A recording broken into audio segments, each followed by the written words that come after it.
Welcome to the Instant Replay podcast, where we take a look at everything that happened in the NFL this week. I'm Calvin Keyes. Joining me on the podcast today, Ray Mozurkewich. How you doing, Ray? I'm doing good, Calvin. I'm excited to look over this. Got quite a few notes to go over. This is a crazy week of football. Absolutely. I mean, in the past, I would consider myself a casual NFL fan, but this year, playing fantasy football for the first time and just trying to watch more of the games, it's really been a blast to watch, and I feel like this year is set. It's on pace to be one of the best seasons in NFL history, in my book. No doubt. I mean, even just sitting here looking at the scores from Sunday, there wasn't a bad game. It doesn't look like. Yeah, I mean, maybe Jets Broncos. A lot, but yeah, I mean, it's Jets Broncos though. A lot of entertainment value in all the games. Oh yeah. Before we get into the NFL games, how was your weekend, Ray? What were you up to? I did a lot of. I did chain gang for Rocket Football, and then I watched the Lions. I got heartbroken by the Lions on Sunday, and then I also watched. So basically on Sunday I just watched after the Lions game. I watched Bucks Rams, and then I watched Packers Niners. Both amazing games. Yeah, I mean, sounds like a pretty good weekend. I was pretty busy as well, reffing a lot of soccer games, but did get a chance to watch Sunday Night Football. And as a Packers fan, I was pretty happy with how it turned out.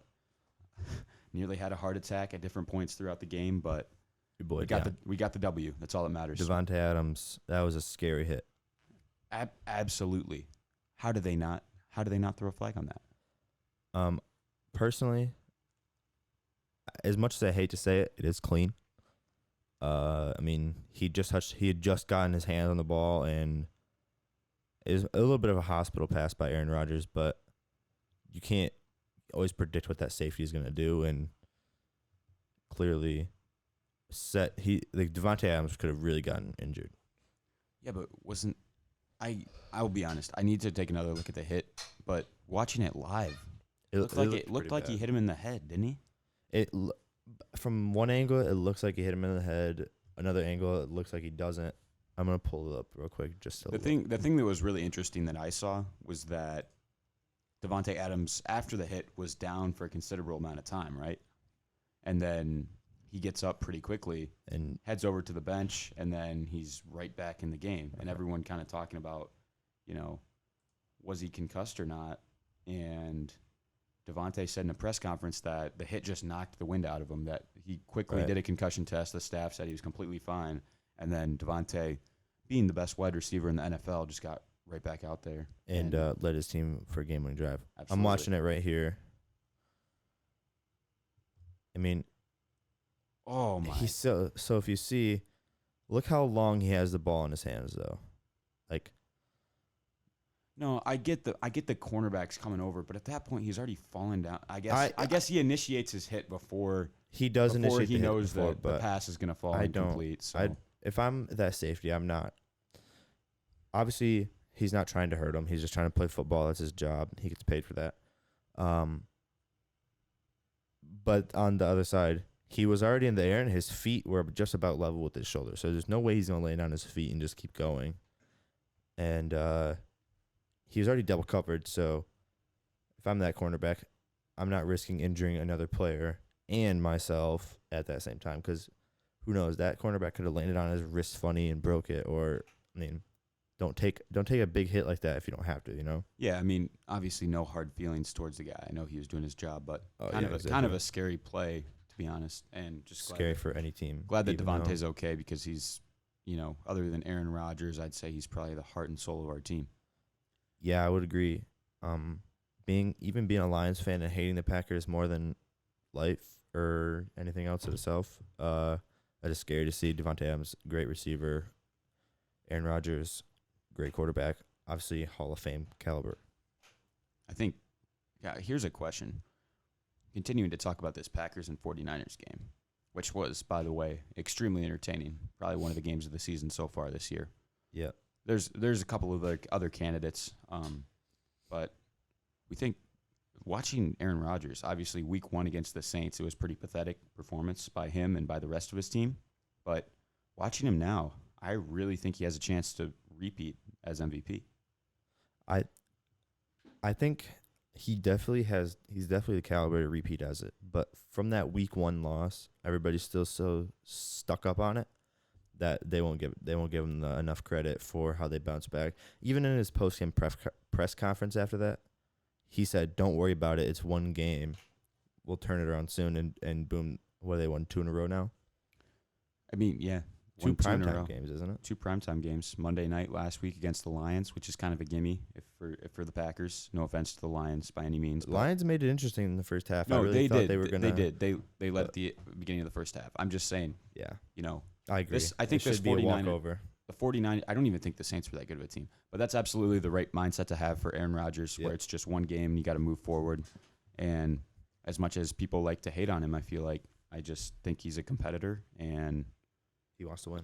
Regardless of what his personality is away from the field, I love to watch him on the gridiron on Sundays. And I'm going to be sad if this is his last year in a Green Bay uniform.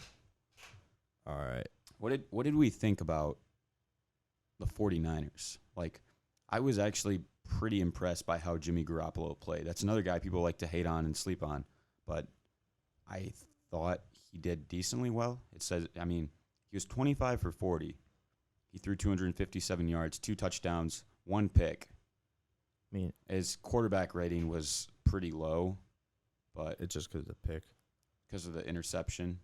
But I thought that he was actually making good passes. The other thing I was really encouraged to see is, one, I thought they were throwing the football pretty well, but they really got George Kittle going, which is something that they have not been able to do so far this year. Right, and I think people forget is that 49ers team was in the Super Bowl 3-4 years ago. So, that's still the exact same core that was at that Super Bowl that when they lost to Patrick Mahomes. But I don't think they get enough credit for how good they are. Jimmy G he came over from New England he was a backup, and now he's arguably top 10 in the NFL. I don't know if I'd go that far. I still, me personally, no hate to Garoppolo, I would like to see Trey Lance get a shot, but that's just me. Anyways, we'll keep moving on. Great Sunday night football game. Right. Not gonna lie, I recorded it and watched the fourth quarter the next day because I fell asleep. I had a long day. Do not blame you. I was pretty tired, but happy my Packers came out with the win. I think, speaking of the Packers, we'll stay in the NFC North. Yeah. Lions, another heartbreaker to the Ravens. For the Detroit Lions. And honestly, I think the guy that we have to give the most props to is DeAndre Swift, because boy, does he come to play week in and week out, and sometimes it seems like he's carrying this Lions team on his back. Yeah, I was watching that game, and that is the best I've seen the Lions defense play. They held arguably the highest powered offense, top 5 highest powered offense, to just 19 points. They held Lamar Jackson to 58 rushing yards on 8 attempts. And how unlucky is it that I was watching it. I thought there was a delay game. Everybody in the world thought it was a delay game. So explain what play you're referencing to. What point of the game did this happen, where there was a contested delay of game call? There's about 10 seconds left in the fourth quarter. Lamar Jackson has it about the 45. His own 45. His own 45. The clock hits 0 for about a second and a half. They snap it. They get a little out route. Then tossed it to Sammy Watkins to get in field goal range, right? Yes, that's that play. They toss it to Sammy Watkins, and then so I had no there's idea. 7 seconds left at that point. They snap the ball, throw it out of bounds. There's 4 seconds left, and then kicks the 66-yarder for the win. That is just unreal stuff from Justin Tucker, and that is the definition of something that would happen to the Detroit Lions. I'm not even surprised that it happened. Their defense balled out, contained Lamar Jackson for the most part, and then right at the end, Justin Tucker kicks an NFL record 66-yard field goal. Crazy stuff. Yeah. But I mean, people hate on Jared Goff. People also forget he was in the Super Bowl a couple years ago. He knows how to run an offense, and as long as he has the right tools, he can make it, and he might be a good piece to turn this Lions team around. Moving on. Chargers and Chiefs. What a game. What a game. It's so early in the season that loss for the Chiefs doesn't matter. I think people I've seen a lot of stuff on Twitter and a lot of stuff on Instagram and stuff saying the Chiefs are washed. They're not going to make the playoffs this year. That's BS. Stupid. It's one game. They lost to the Chargers, who have one of the best quarterbacks or one of the best quarterbacks from last year's draft class. Right? And then, I mean, that Chargers team is sneaky good. That you don't expect the Chargers to be good because they never have been like great. They are good. I mean, they're contenders. I was impressed with how a lot of people on the Chargers team played. I thought Herbert balled out. I thought Austin Eckler had a really good showing, both on the ground and receiving. And then Mike Williams. I mean, he's a solid receiver, but came out of nowhere. 7 receptions for 122 yards and 2 touchdowns. Crazy stuff. That's crazy. What was that? He had by the way, 33 points in fantasy. By the way, Herbert, 281 yards in the air, 4 TDs. Jeez. Crazy numbers. What did you say? How many points did Herbert put up in fantasy? Herbert? Easily over 30. Herbert put 30. So here, let's go. I have top 10 fantasy right now. Josh Allen, 37 points. Mike Williams had 33 points. Devontae Adams, 31 points. Herbert had 30. Cooper Kupp, 30. Stafford, 29 points. Najee Harris had 28. TB12, greatest ever, 27 points. Kareem Hunt, 27 points. And the Saints defense had 27 points. I think, so I was on TikTok, and a bunch of fantasy stuff pops up on my For You page, and they said to sit Kareem Hunt, that he would not do well against the Bears. And I think that aged pretty poorly. I think you're right. And I mean, what do you do? I mean, because if that guy says bench him and don't play him this week, and he puts up 6 points, then he's right. I mean, it's just a guessing game at that point. I think the lesson to be learned there is never try to predict what's going to happen in fantasy, because you will be dead wrong 90% of the time. Oh, yeah. You never know who's going to do well, who's going to suck. That's where the saying any given Sunday comes from, because literally any given Sunday, I mean, it's not like guys usually come off the practice squad have good performances, but it just depends on the week and the matchup. So many different variables you have to consider for football. I think the most insane part about fantasy this week was the Saints defense. 27 points. Jeez. Looking at that Saints and Patriots matchup, they traveled on the road to Foxborough and beat the Patriots 28-13. The Saints, people think the Saints aren't good anymore because Drew Brees left. Jameis Winston's a good quarterback. Sean Payton's a great coach. Sean Payton can teach Winston how to be a good quarterback. I mean, looking at this, I'm not 100% solid on how the defense gets points. I know they get points for turnovers. Mac Jones threw 3 interceptions. Yeah, that doesn't help. He got sacked twice. I know those are both pretty good stats. But other than that, it looks like, held them to 13 points. So props to the New Orleans defense. I think people are still underrating them a little bit. Yeah, I would agree with that. Yeah, another big game that's sticking out to me when I look at it, the Bengals beat the Steelers. So a little bit of an upset there. But did you see how the Steelers played? I know they didn't play well, but I think that's got to be a big morale booster for this young Bengals team with Joe Burrow, Jamar Chase, both had really good games. Their defense played pretty well. You guys gotta watch out for that Bengals team. Bengals team could come back and bite you if you're not careful. Playoff team this year? Wild card team, probably. Talking about how good their division is. They have. It's going to be tough to beat the Ravens and the Browns in their division. Yep. Steelers look like they're still out get of it. hot too. I mean, yeah, Najee Harris, talk about last week, that stiff arm that he had. That was crazy. Crazy. Another crazy play that happened this week. Cardinals beat the Jaguars 31-19. As expected, I would say, as most people expected. Yeah. What people did not expect is Cardinals went for a 68-yard field goal, tried to break Justin Tucker's record on the same day. I believe it was Matt Prater who kicked it.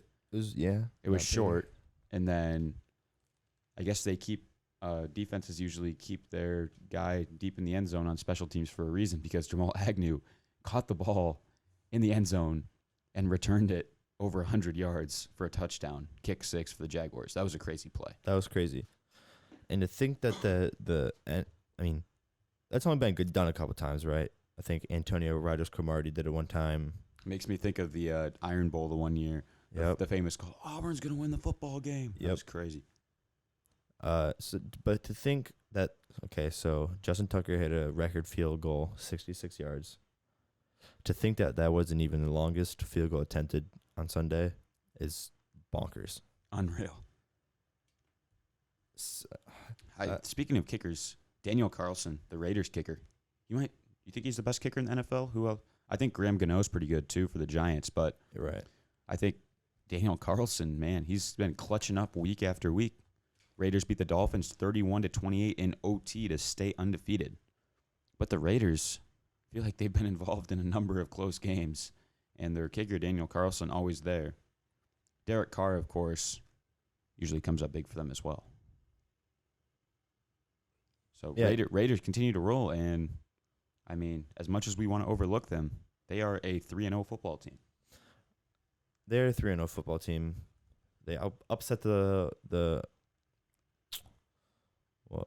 Ravens on Monday night, and then that was week 1, correct? Yes, it was. And then who'd they beat last week? Let's see here. Steelers, they beat 26-17. Pretty easy game. Boring. I watched that game. It was a little bit boring, other than Nagy. Right. Absolutely throwing a guy to the ground. That's like Derrick Henry type stuff. Derrick Henry, his Titans beat the Colts this week 25-16. Yep. And all right, let's look at Henry's stats. He had 113 yards, so typical day at the office for Derrick. I mean, yeah, average day, I'd say. Broncos shut out the Jets. New York Jets continue to struggle. Feel so bad for Zach Wilson. Have you seen the kid on TikTok who absolutely roasts like the Jets offense? Yes, I actually followed him because he's hilarious. But it's just sad to see because Zach Wilson's such a talented young quarterback. He's talented. I just think and that he has no O-line, no wide receiver core, anything. Only good wide receiver that he has is Corey Davis. And, I mean, even then, it's hard to get a pass off to Corey Davis whenever your line doesn't even know what they're doing. You know who Zach Wilson probably dreams he was able to throw the football to? Who? Cooper Kupp. Oh, yeah, that guy is nuts. He's an animal. He is an animal. There's a guy in my fantasy league, shout out to Carter Norris. He's got Matt Stafford as his QB. Oh, boy. And Cooper Kupp as his wide receiver 60 1. points right there. Yeah, 60 easy points every week. It's a cheat code. Rams beat the Buccaneers 34-24 at home. I think might be, I don't know. Packers-Niners was a good game, but I'd probably say that matchup was game of the week. I think that definitely was game of the week. I mean, that LA Rams team just proved something to everybody. I mean, Buccaneers, arguably best defense in the league, with the best quarterback to ever do it. And I mean, it's unreal though. Like you're saying, touchdowns. best quarterback to ever do it. Tom Brady went 41 for 55, threw for 432 yards, did not throw an interception, and his team still lost the game by 10 points. Yeah, I mean, that's just GOAT stuff. That's kind of what I do in the yard at recess. Back in elementary school. Matt Stafford, no slouch either, 27 for 38, 343 yards in the air, 4 passing touchdowns. Not too shabby. People are finally realizing how elite Matt Stafford is. I mean, I think a lot of Lions fans have been saying that all along, and we like to joke around and be like, oh, how come you guys don't win games then? It's because the rest of the Lions franchise really sucks. They're on the up and up with Dan Campbell as their coach. I love that guy. But Matthew Stafford, man, it's just so nice to watch him now that he finally has some nice receivers to throw to. You know, the likes of Cooper Kupp, Robert Woods, and even Deshaun Jackson had himself a bit of a day, 120 yards on 3 receptions and had a touchdown. Yeah, so for us Lions fan, I mean, we see Matt Stafford doing well. We're like, well, yeah, I mean, that's what happens once you have above average offensive line and at least 2 good receiver targets. I mean, he had what? He had Golden Tate that one year and Danny Amendola. And, I mean... Don't forget about Marvin Jones Jr., right? Marvin Jones Jr. is good, and so was Kenny Golladay. I mean, but those are deep threat guys. And hard to throw it deep once your line can't block for anything. I mean, can't throw a ball 30 yards downfield if you're pressured instantly. Yeah, I mean, Stafford definitely has a lot of options to choose from. Kupp's probably his favorite target so far. He had 9 receptions for 96 yards and 2 touchdowns. But there was 3 different receivers on the Rams that had 40 yards or more. Deshaun Jackson had 120. Kupp had 96. Van Jefferson had 4 receptions for 42 yards. And their tight end, Tyler Higbee, even had 5 receptions for 40 yards. So very, very deep team. Incredible to watch. I think, if I had to call it now, LA Rams could be your 2022 Super Bowl champs. Obviously, still a lot of football left to be played, but if I had to make a prediction now, that's who I would take. I'd say they make a deep playoff run at the least at this point in the season. Matt Stafford, elite, top 10. He's been a top 10 QB ever since, he got into the league pretty much when he had Calvin Johnson. But he's finally started. Lions never got primetime games, and so nobody knew how good he was. Did you see the clip of Chris Collinsworth? Yeah, I did see that. That was pretty funny. He basically said, for those who don't know, that watching, I think it was week 1, the Rams were on Sunday Night Football. Yeah. And Chris Collinsworth essentially said, I had no idea that Matt Stafford was this good because we never got to watch him on Sunday Night Football. Right. Which I think was a little bit of a joke because I imagine Collinsworth watches more than just the game that he broadcasts every week, but it was still funny. All right, so we took a look at some of the scores from this week. Ooh, you want to talk about Monday Night Football? This is Tuesday morning when we're recording this. Monday Night Football. Cowboys took on the Eagles. Big shout out. I know we're not talking about our fantasy teams yet. Dallas Goedert, the tight end for the Philadelphia Eagles. A guy who usually flies under the radar, but he won me my fantasy matchup this week. And I got to say, Dallas, thank you so much. Shout out to Dallas. I really appreciate it. Got me my first fantasy win of the season. I was 0-2. They may have lost by 20 points, but he turned Calvin's fantasy team around, and that's all we care about on this podcast. We are a fantasy podcast. Got my first win of the season. It's only going to get better from here. Once I can't decide whether I want to trade Jonathan Taylor or just try to wait for him to get going. I don't know. I kind of want to stay away from the Colts right now, but that's not the point. Dallas Goedert, you are a legend. Put up 8.6 fantasy points, which may not seem like a lot, but going into the night, I was down by 8 fantasy points. The guy I was matched up against, Jesse, all of his players had already played, so his guys were all done. The only guy I had playing on Monday Night Football was Dallas Goedert, and he put up 8.6 points. You want to know the final score of my fantasy matchup, Ray? I would love to know the final score. Jesse had 105.04 points. I had 105.58 fantasy points. There you go. That is the tightest one you probably can get. It was a close battle. Some might say I didn't deserve to win because a bunch of my guys dropped the ball, and the majority of my points came from Jamar Chase and Alex Madison, the Vikings' backup running back. But at the end of the day, just take a look at the scoreboard. Scoreboard is all that matters. Got the W. Want to hear all my fantasy week went, Calvin? Absolutely. So my family league, we're playing for $60, $80, something like that. I have Christian McCaffrey and A.J. Brown on my team. Going up against the other best team in the league. And somehow Josh Allen puts up 37 points. Christian McCaffrey, 6 points, got injured. DeAndre You have Swift. McCaffrey on your team? I have McCaffrey and A.J. Brown. my A.J. Brown put up 3.3 points. But Maybe we Josh should Allen mention came that. through. DeAndre Swift came through. The Denver defense gave me 17, and Justin Tucker also gave me 17 for a 130 to 115 win. Did his team do terrible? Oh, yeah, they did. They are. Ooh, it was pretty bad. I probably should have mentioned it earlier in the podcast, but that's just unfortunate. Especially, I feel bad for CMC because he's such a talented player, but Yes. also for fantasy owners everywhere because he was like the consensus #1 overall Oh, pick in yeah. If fantasy you didn't this pick year. him #1 overall, you were crazy. But Yeah. one thing I do want to note about this, what team was it? Bears and Browns game is that Justin Fields had a average time to throw the ball of 0.78 seconds. Yeah, but we'll talk about that. I just want to say one more thing about fantasy before we move on. Yep. I wanted to shout out Alex Madison on the Minnesota Vikings.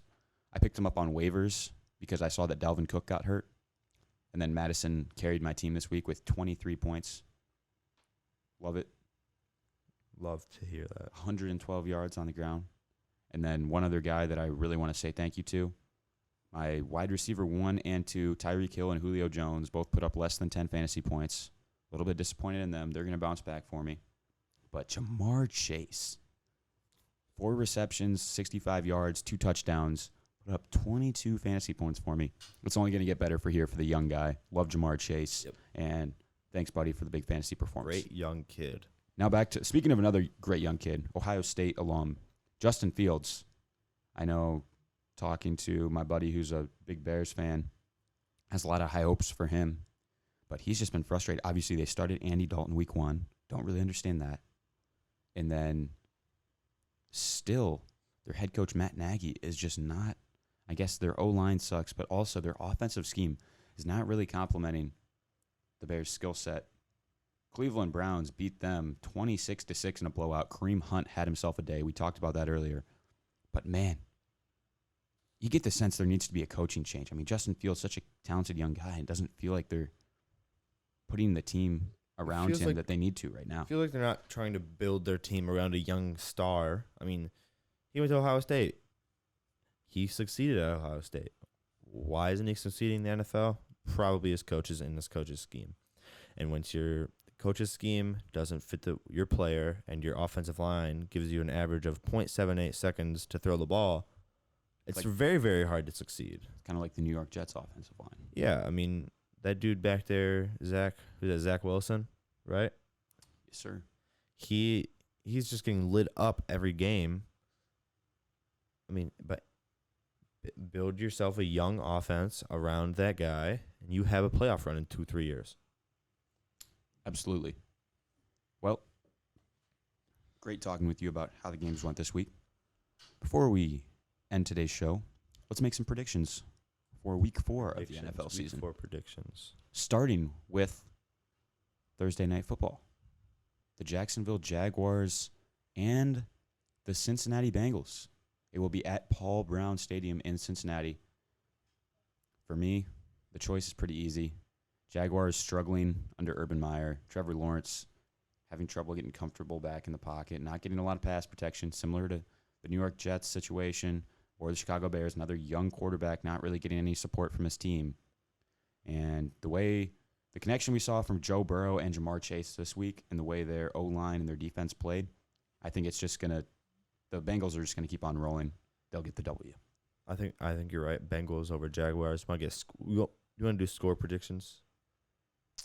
Why not? I'm going to go 27-10 Bengals. I will go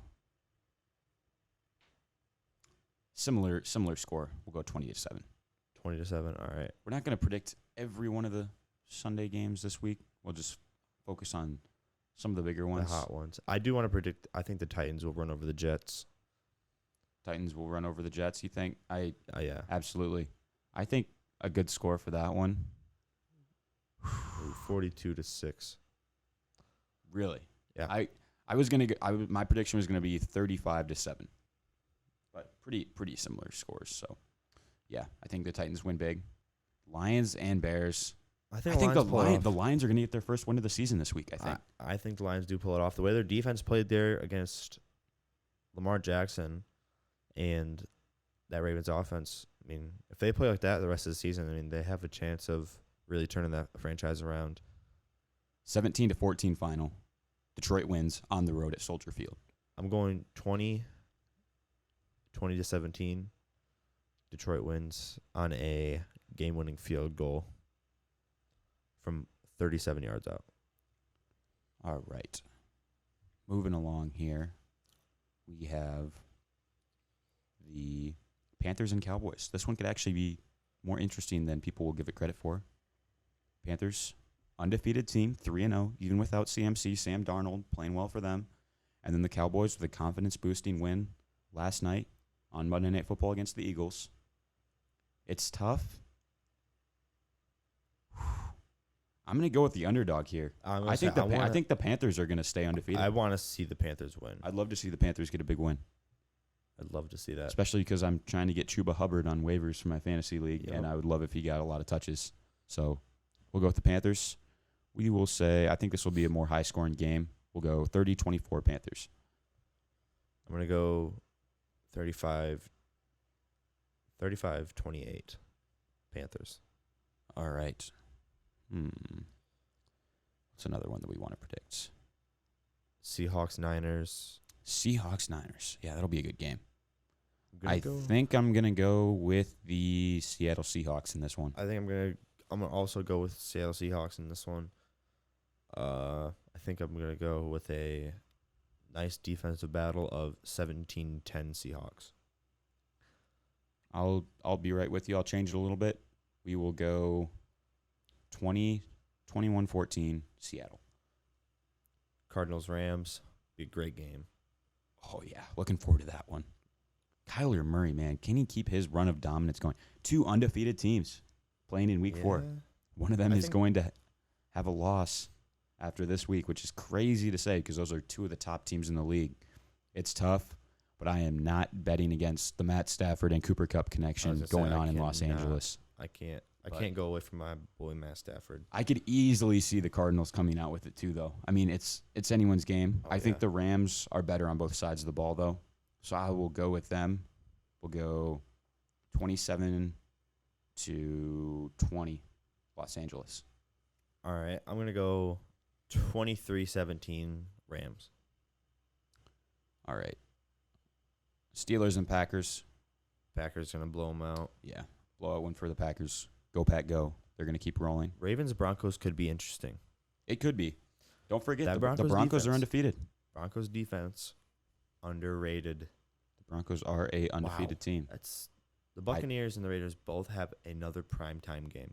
Yeah, that's crazy. But sticking with Ravens and Broncos, Lamar Jackson. Come on now. Lamar Jackson. That's all you need to say. It's in Denver. Ravens are going to win. Ravens will win. Mark my words. I'm going Broncos, 20-17.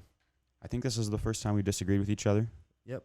I think the Ravens will win 28-14. They're going to win big. That's just my prediction. And then let's predict Sunday night. Sorry. Bucks and Patriots. The return, Ray. Tom Brady's first game back in Foxborough after leaving the New England Patriots. I think this will be another big win. 35-14 Bucks is my prediction. 38-7 Bucks. Whew. I think Tom Brady's going to pour it on. Do you think the Patriots fans will give him a warm welcome, or do you think they'll be upset? I think they will definitely boo him. They'll be booing him? Yep. I don't know, man. He's done so much for your franchise, I feel like. Yeah, but he left. He just up and left. True, but Florida is where people go to retire, so. Florida is where people go to retire. It doesn't look like Brady's retiring anytime soon at the pace he's going at. Finally, Monday Night Football. One undefeated team in the Las Vegas Raiders playing maybe one of the hottest teams in the NFL right now, the Los Angeles Chargers with Justin Herbert. I'm sorry. I love watching the Raiders. I wish them the best of luck this season. Love Derek Carr. How can you not go with Justin Herbert and the Chargers in this one? I don't think there's any way I can go against Justin Herbert. He's the GOAT. He's not the GOAT. He's literally a very, the best very, player very to good ever play the quarterback. game. Not named Tom Brady. Yeah, I don't think that the Raiders can keep Or up Jerry their hot Rice. streak. Or Walter Payton. Or No, I mean, no. I'm just Justin joking. Herbert's literally the best player to ever play the game. If you disagree with me, then you can just leave. No, I'm kidding. But I don't think the Raiders keep it up. Imagine I just walk off the set. Podcast is over. Get him out of here. Podcast is almost over. But I It will is. go with the Chargers. And they will win 27-10. Big win for the Chargers. All right, well, I'm looking at my anything notes. else you want to say, Ray, before we sign off? Actually, there was a trade that we do want to talk about briefly. Yes, I also have one thing. There was a trade that went on yesterday afternoon, Monday afternoon. The Jacksonville Jaguars sent promising tight end Dan Arnold in a I messed that up. Panthers sent tight end Dan Arnold in a third-round pick to the Jacksonville Jaguars in exchange for their cornerback C.J. Henderson and a fifth-round pick. Don't know a lot about the guys involved in this deal. It was cool to see a trade go down early on in the NFL season. But for what I'm seeing, both on social media and talking to some buddies about it, I think it was a much-needed trade for the Panthers. They addressed their woes in their secondary and picked up a very promising young guy in C.J. Henderson. Gave up a decent piece in Dan Arnold, but I think Henderson's going to do well in Carolina, and they'll be happy they made the trade. As for the Jaguars, they also needed a tight end. Got a valuable third-round pick, but not a blockbuster trade by any means, but it was a nice, smart trade by the Panthers to address their defensive needs. I agree. Last thing I want to talk about. Hot take. Are the Bucs stalling out? No, I don't think so. I mean, mean, they they play lost. the Patriots. They have almost lost- a walkover. They lost, in my mind, to the best team. Actually, NFL. never mind. That's dumb because they literally just don't play any good teams until.